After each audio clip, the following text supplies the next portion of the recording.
The chair recognizes Representative Gonzalez to explain the measure. Thank you, Chairman, and thank you, committee, for allowing me to lay out House Bill 366. Unfortunately and sadly, domestic violence is pervasive in our state and across America.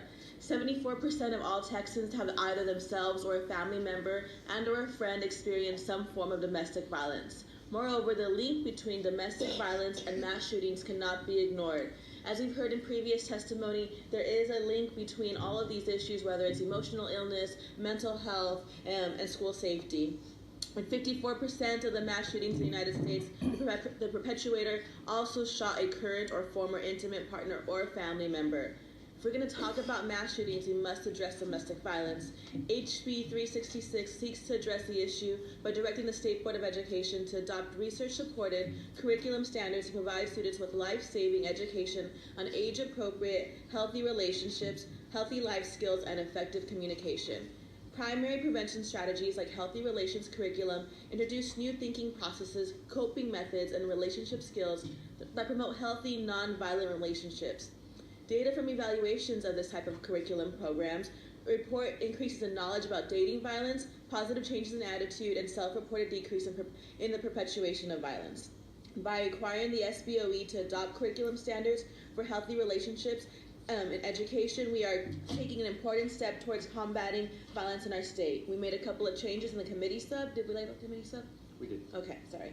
And those recommendations came from the Texas Homeschool Coalition that bill now requires parent or guardians to receive notifications on opt-out program and an advisory to look over the curriculum. Members, if we really want to combat violence and we really want to prepare students holistically for the future, then we thought this would be a good idea.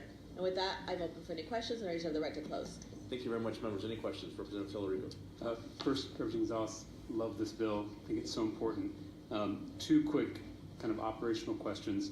Do you see this as distinct and separate from sex ed? Yeah, yes. Okay, so separate from sex ed. Second, do you have an idea of what class, would it be a standalone separate class, or would it be integrated into a science or a life skills? Is there any thoughts about, or is it up to a district? It's really up to all it's allowing is for the SBOE to develop the standards, and then therefore the school district can implement it in any way, shape, or form. Well, I love it. Thank you. Thank you so much, Representative. All right, members, any other questions? All right, we'll reserve your right to close. Thank We'll start taking public testimony. And members of the committee, my name is Mason Pruitt. I'm representing the Texas Homeschool Coalition.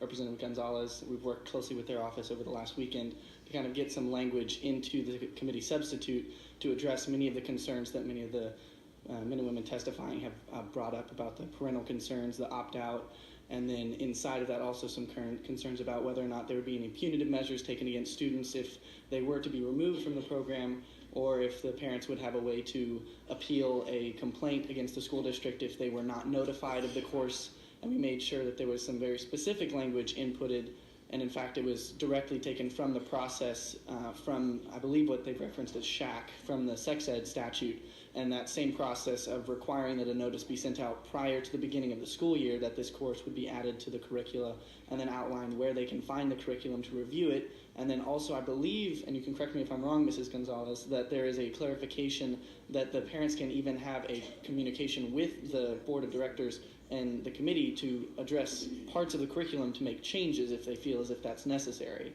And so I think the language that we've worked with them over the last weekend, which is relatively new, which is why I probably assume the testifiers haven't heard of it or haven't gotten a chance to review it completely, I think that should adequately address many of the concerns that were brought up. But again, obviously they can't testify on something that they haven't read, but that is something that would probably need to be reviewed. But all right, are you done? Yeah. Okay. Representative Gonzalez. Thank you, Chairman. I just want to say everything that you gave us, we did put in the bill, and I want to say thank you for coming to us proactively and working with us, and you have been great actors, and in public policy is collaborative, and so thank you so much for coming in. I've been very happy to work with your organization. Awesome. Thank you, Representative. All right, and members, any other questions? All right, before you go, I may have not been paying attention at the very, very beginning. If you could just restate for the record your name, who you're with, and your position on the bill. My name is Mason Pruitt. I'm representing the Texas Homeschool Coalition, and I'm neutral on the bill, or the Texas Homeschool Coalition is neutral on the bill. Thank you very much. Thank you for being here. Thank you.